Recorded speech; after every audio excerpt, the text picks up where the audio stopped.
Welcome back to Java series. In this video, we will be covering about while loop. So before we start while loop, tell me what are the three parts required for loop are initialization, next followed by a condition, and next followed by a increment or decrement operator. Right? So these expressions are mandatory for a for loop. Right? Similarly, even while loop has same three parts. Right?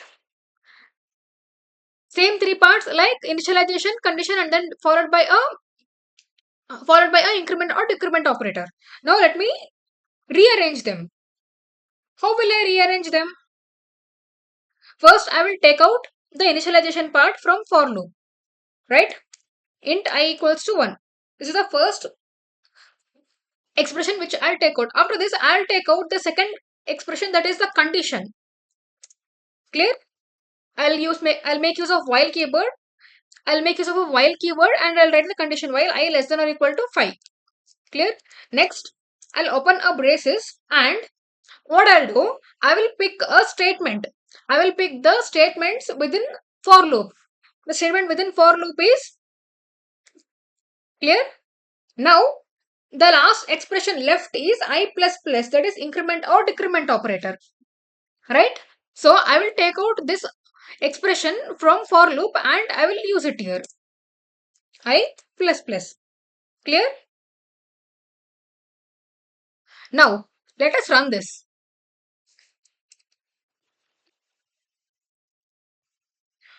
This is for loop. Clear? This is full stop and this is for while loop. Now,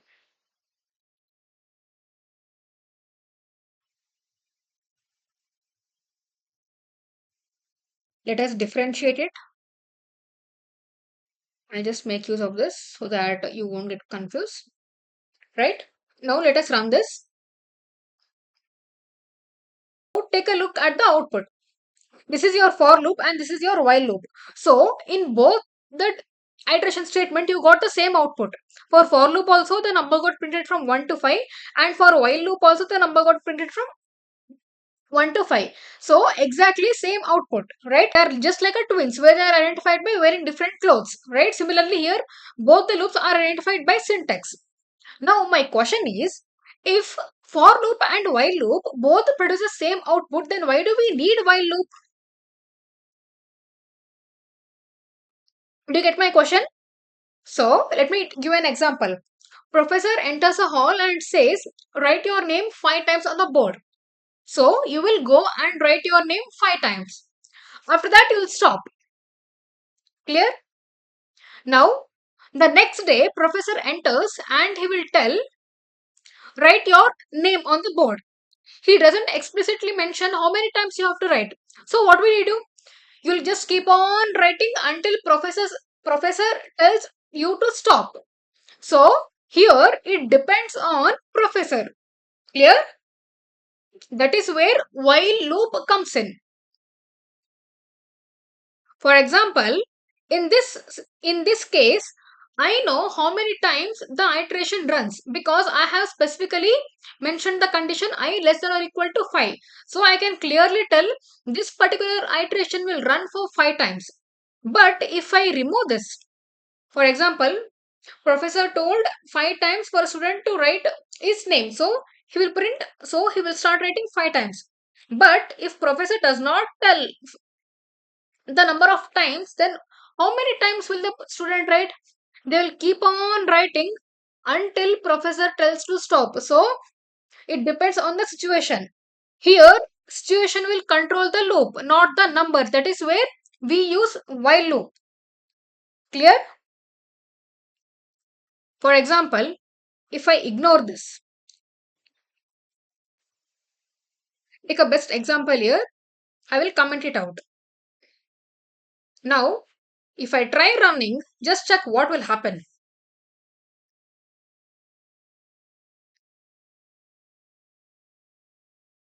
Okay, this is 5. Now, Just see here what is happening. So it is just keep on printing 1. If you see here, like it is keep on printing 1. So our system will hang. So what you will do in such case?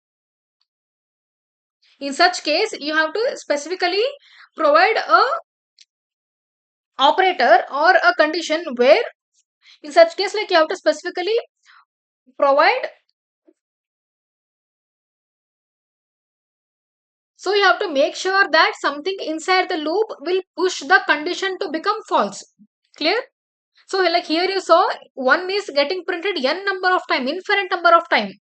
So in such case, we have to put something inside this while loop so that the condition becomes false.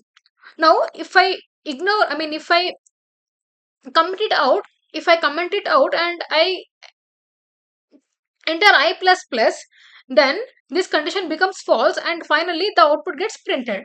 So let us run it. Yes, here we see the output has been printed. But in previous, I see the infinite loop got printed because of this while loop. Clear? Hope you got the difference between for and while loop. Even though both the loop look identical, they are differed by the syntax and they are differed by the syntax and also it also depends on the type of program we use them. Clear? So in the next video, we will practice some of the programs on while loop. Till then, practice all the till then practice the syntax for loop, while loop, and also the decision making statement, which also for the decision making statement on if else, as well as nested if and ladder if. Thank you.